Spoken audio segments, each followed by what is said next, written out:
Vamos lá, galera. A segunda aula agora é correção, tá? Da página 80 e 81, naquele mesmo texto de Carlos Drummond de Andrade na escola. Então, começando o número 2, acompanhe comigo, página 80, então. 2. Por que Renato Carlos e Aparecida votaram contra? E depois, que argumento cada um deles usou? Bom, então, o argumento a gente já aprendeu na outra aula, né? Que tem que ter um fato, ideias, a razão. Então, eu vou justificar isso sobre Renato Carlos e Aparecida. Por que votaram contra?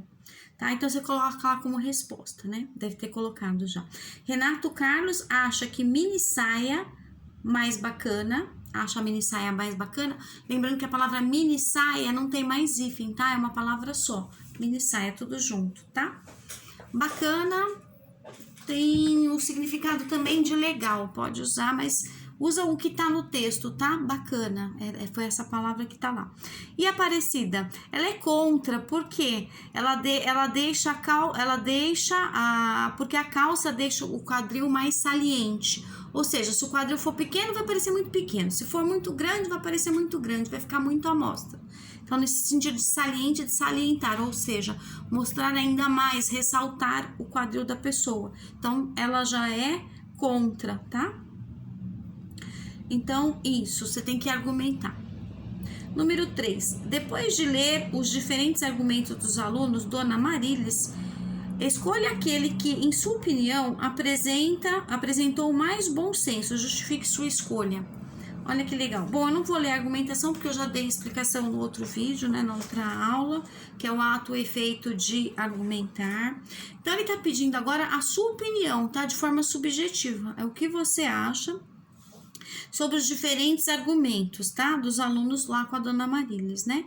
Escolha só um para justificar. Você pode usar o caso do número 2 ou falar de por exemplo, Renato Carlos ou de Aparecida, ou se quiser usar outra personagem também, fica à vontade, tá? Porque afinal de contas é a sua opinião, tá? Ó, o verbo que tá lá, escolha aquela que, o verbo imperativo, né? Quando ele dá um pedido, uma ordem, uma solicitação a você, é você que vai escolher, tá? Então, você pode falar assim, eu achei que diferentes argumentos. Eu gostei do argumento do Renato Carlos, porque ele achou que a mini saia é mais bacana. Tudo bem. Ou eu quero a argumentação lá do número 2. Eu gostei da Aparecida, porque ela acha que ela é contra, porque ela acha que senão vai ressaltar muito o formato do quadril das pessoas. Então, você que sabe, ou quiser dar outro, fiquem à vontade, tá? Número 4, leiam comigo, tá bom? Página 80, vamos lá. Leiam comigo. Desde o primeiro capítulo, você teve a oportunidade de ler textos com características bastante diferentes. Ou seja, a gente viu crônica, ficha, técnica, né? Outros tipos de leituras. História em quadrinhos, conto, crônica, tela, gráfico, ficha, retrato. A gente viu autorretrato também, né? Falando de si.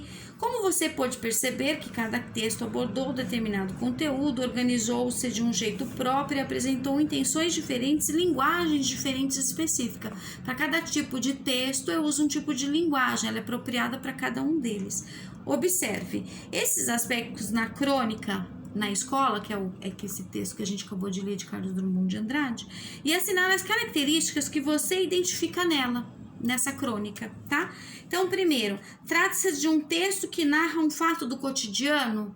Sim, cotidiano da escola, né? Aconteceu lá, acontece na nossa também. O plebiscito, por exemplo. A linguagem está adequada à situação informal que retrata? Sim, ainda eu falei daquele exemplo daquele menino que chama Jorgito, né? Norma inculta, né? Ou seja, o que as pessoas usam geralmente no dia a dia. Em vez de usar, por exemplo, nós, como eu disse no outro vídeo, eles falam a gente, tá? Que é a norma inculta. Então, faça um X, porque a norma inculta é a informal. Então, sinônimos, tá bom? Depois, o texto tem intenção de divertir? Sim, toda a crônica, como eu falei no vídeo anterior, ainda que não foi a primeira aula no outro dia, uma das características de crônica é ter uma pitada de humor, tá bom? Então, sim, a intenção é de divertir, faço o X. Depois, o texto tem a intenção de fazer o leitor pensar? Sim. Então, faça um X, porque você tem que pensar o que é argumento, argumentação, o que é um plebiscito, o que cada um deles falou, se é contra, se é a favor. Tem que pensar. Faz um X. O texto tem a intenção de defender uma opinião, uma única opinião? Não, ela apresenta no plebiscito várias opiniões, né? Que cada aluno tem a sua opinião. E a dona Marilis, que é professora, escutou cada uma delas. Então, não faça um X nessa, tá bom? Depois, o texto pretende principalmente despertar a emoção do leitor? Bom, não é a função principal, tá? É fazer uma crônica mesmo, crônica, uma das características são fatos do dia a dia, tá? Não foi necessariamente tá estimulando a emoção, não, ele quis falar de uma crônica de um determinado assunto, que era o fato do dia a dia de uma sala de aula, tá? Com uma pitadinha de humor, que era falando sobre essa democracia, né? Depois, de olho no vocabulário, número 1. Leia, ainda na página 80, tá? Leia a seguir o verbete, a gente já aprendeu o que é verbete, tá? Um substantivo, por exemplo, uma palavra pode ter mais de um significado. Cada uma pode ter significados diferentes, tá? Então, no verbete eu posso ter número 1, número 2, número 3 e assim por diante, tá? Tal como aparece no dicionário, preste atenção nas informações que ela nos traz. Abster, o que é abster? Vamos ver. Você já deve ter visto no dicionário, ou se não, aqui embaixo tá, é como se fosse um dicionário, tá? Inclusive com o verbete, número 1, número 2, número 3, que ele vai dar o significado desta palavra abster.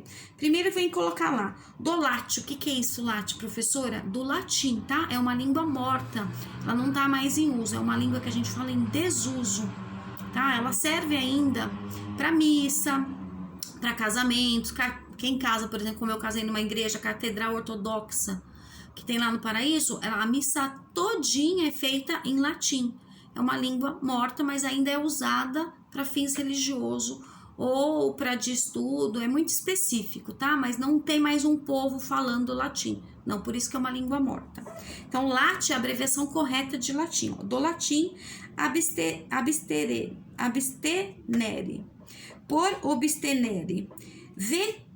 Que é de verbo, tá? Verbo ter. Ter quer dizer transitivo, vocês ainda não aprenderam, porque o verbo ele pode ser transitivo, direto, indireto, verbo transitivo e intransitivo ao mesmo tempo. Vocês vão aprender isso lá no 8º ano ainda comigo, tá? Você tem que saber que é o verbo abster, ó, o verbo no infinitivo terminado em e, segunda conjugação. Primeira terminada em ar, como falar, correr, terminado em er, abster, então a segunda conjugação. Tem em ir também, né? E o or. Depois, que ele quer dizer o quê? Número 1. Então, do verbete, o número 1 quer dizer privar, tá? Impedir. Eu vou privar fulano de passar de ano. Por quê? Aí eu posso argumentar. Porque ele não assistiu nenhuma aula. Ele foi um aluno ausente a maior parte do ano. Então, o motivo da justificativa, né? Eu vou privar de passar para o 7º ano, um exemplo, tá? Só um exemplo. Ou impedir, seria o sinônimo. Depois, a doença abstena de andar. Eles, geralmente, no verbete ou no dicionário, eles também dão exemplos de frases, tá? Onde eu posso usar esse tipo de frase. Número 2, ó, segundo significado, conter-se, frear-se, ou seja, segurar-se, conter-se. Aí ele dá um exemplo numa frase, abre aspas também, ó. Considerando o formulário para declaração do imposto de renda algo admirável ao texto em caracteres cuneiformes, olha que palavras diferentes. Aí, se você não sabe o que é isso, você vai ter que procurar no dicionário, na letra C, o significado. Aí eu já tô na página 81, tá? Sempre me abstive, olha lá, abstive do verbo abster, ele tá usando então essa palavra abstive também no verbo, né? Religiosamente de prendê-lo, fecha aspas, é uma frase também de Carlos Drummond de Andrade, num livro que tá chamado Cadeira de Balanço, da página 35. Então, já não é sobre esse mesmo texto aí na escola, não. 3, outro significado no verbete, olha lá. Deixar de intervir, o que seria isso? E 4, privar-se, então, deixar-se de intervir. Ou seja, é quando eu não vou me meter, não vou intervir, seria um outro significado. Privar-se de, por aí tem um exemplo lá, de alimento, de álcool, então eu vou me privar-se de comidas gordurosas, ou seja, eu não vou comer, eu vou me privar. Eu não vou comer, nesse sentido. Fazer abstinência também, ou seja, não vou comer, hoje eu vou fazer abstinência de comida sólida, vou comer só líquidos, um exemplo. Seria bom se fosse verdade, né? Para emagrecer, para fazer uma dieta, seria ótimo. Bom, então vem do verbo, tá? Da conjugação do verbo conter. Depois, isso foi retirado do dicionário Aurélio, tá? Da Nova Língua Portuguesa. Foi uma segunda edição, foi editado lá no Rio de Janeiro. Nova Fronteira é a editora e o ano que ele foi feito e editado, em 1986. Pode, se você pegar às vezes um Aurélio mais novo, pode ter mudado. Se você pegar um outro dicionário de outra marca, ele pode estar a mesma coisa, ele pode ter outro tipo de informação, outra frase, um pouquinho diferente, tá? Como eu falei numa aula anterior, o dicionário ele nunca é muito rígido, tá? Ele sofre alteração, inclusive pode sempre entrar palavras novas no dicionário, tá? Palavras às vezes estrangeiras que não foi aportuguesadas, como bytes, lembra que eu já falei num vídeo anterior? Tem também no dicionário e assim por diante, tá? Encontre no verbete a origem da palavra abster. Então, você vai lá, abster vem do latim abstenere ou abstiniere, tá? É só copiar lá da página 80, tá logo no comecinho. B. Encontre o significado para essas expressões abster-se de votar. O que seria isso? Aí você vai ter que explicar, vai ter que argumentar o que é abster-se de votar. Bom, o terceiro sentido do verbete atende o sentido usado no texto. Então, o terceiro tá lá, é o número 3, deixar de intervir, tá? É abster-se. Você pode até pegar o número 3 e colocar lá. Coloca entre aspas, tá? Quando você pega do texto. Depois, reflexão sobre o uso da língua, variedades linguísticas. Então, eu tinha pedido para deixar de lição de casa, eu vou digitar lá para vocês já, que é a página 81, o importante saber. Eu vou ler já, isso vai ser matéria para uma próxima aula. Então, variedades linguísticas tem lá. Abre aspas. A senhora vem de calça comprida e a gente aparecemos de qualquer jeito. Abre e fecha aspas. Foi retirado daquele texto na escola, né, de Carlos Drummond de Andrade. E ainda eu falei dessa fala da personagem que tá na norma inculta, né? Que era de Jorgito. Até mostrei para vocês onde estava essa fala lá. Na página 78, deixa eu mostrar lá. Quando ele fala legal, e aí ele fala essa frase. A senhora vem de calça comprida e a gente aparecemos de qualquer jeito. Ao invés de ele usar nós aparecemos, né? Ele fala da norma inculta, a gente. Só que separado. Então, o que chama a sua atenção nesta frase? Então, você pode falar assim, a falta da concordância entre a expressão a gente e o verbo aparecemos, tá? Então, você pode falar a concordância verbal não está correta, está na norma inculta ou de uma forma informal. Pode ser uma dessas justificativas que qualquer uma delas estão corretas. B. Construções como essa em destaque podem aparecer na fala das personagens quando elas se comunicam. Então, a resposta seria, pode falar assim, olha, escolha uma hipótese, explique, né? Bom, você pode falar assim, olha, que elas apresentam na língua, mas nem sempre as pessoas podem fazer o uso da regra da concordância conveniadas pela gramática. Por exemplo, se é uma pessoa que não tem estudo nenhum, já é de uma família, por exemplo, mora numa periferia, onde todo mundo fala de uma norma inculta, eles vão falar realmente desse jeito, igualzinho o aluno Jorgito falou, tá? Tem alguns linguistas que discutem sobre isso. Mas o importante da norma culta, é o entendimento na língua portuguesa. O básico, isso é essencial. O mais importante de tudo, com certeza, é fazer a comunicação, ser entendido. Então, isso o Jorgito conseguiu. Agora, o melhor, o que se pede, o que a gente aprende numa escola, principalmente numa escola particular, é a norma culta, né? Então, tem que seguir a regra. Então, o professor tem que mostrar. Ó, o Jorgito falou assim, porque é uma fala do dia a dia. Talvez ele ainda não tenha uma escolaridade suficiente para saber da concordância verbal entre o sujeito e o verbo. O sujeito aqui seria a gente, que a norma culta seria melhor nós, conforme eu falei no outro vídeo, né? Pronome do caso reto. Terceira pessoa do plural. Eu, tu, ele, nós, ó. E aparecemos seria o verbo aparecer. Então, a concordância verbal tem que se dar entre o sujeito e o verbo, tá? Ao invés de eu falar assim, nós, a gente aparecemos, norma culta seria nós aparecemos. Então, seria isso para responder. Eu vou ler com vocês a página 81, que vocês vão fazer de lição de casa. Ó, é importante saber. Em nossa sociedade, há falares mais prestigiados e menos prestigiados. Nossa, o que seria isso? De prestígio, ou seja, alguma coisa que a gente dá mais ênfase, dá mais importância, e outras nem tantas. Vamos ver quais são. A norma urbana de prestígio corresponde ao uso da língua de ambientes urbanos e costuma a ser utilizada entre os falantes que possuem um maior grau de escolaridade, ou seja, a norma culta. Quanto mais escolaridade, melhor eu vou saber falar, me comunicar de uma forma mais adequada.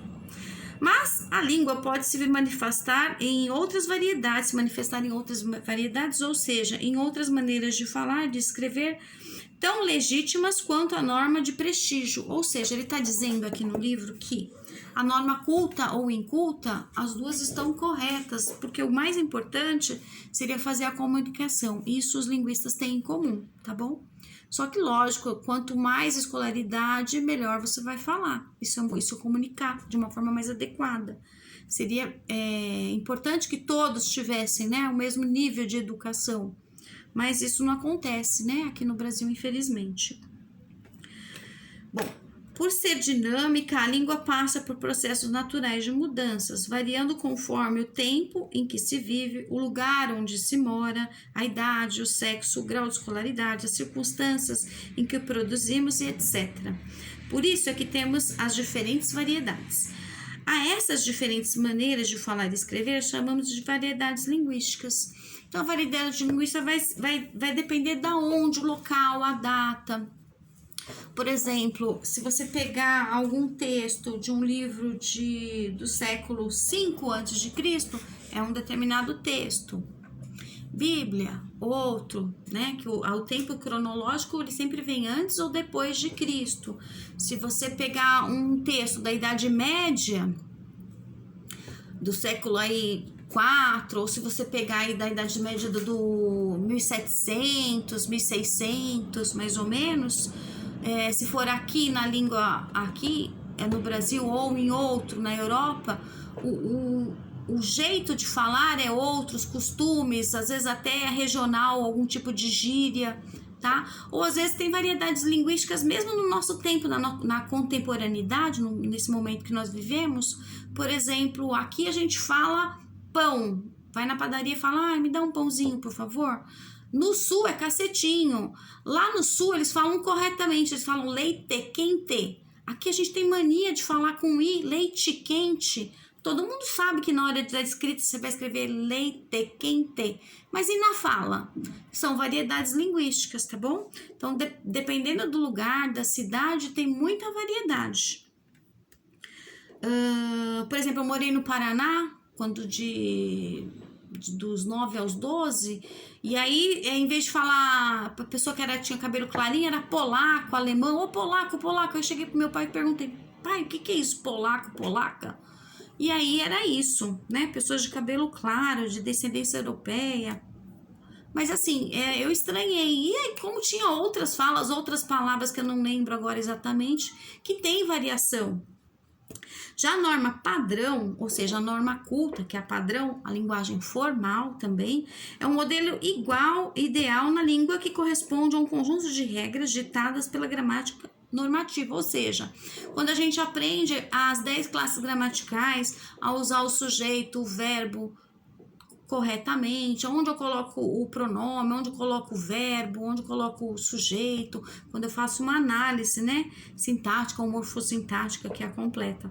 Ela serve de referência em geral para usos da língua e é estudada na escola para que as pessoas possam usá-la de acordo com a sua necessidade e interesse.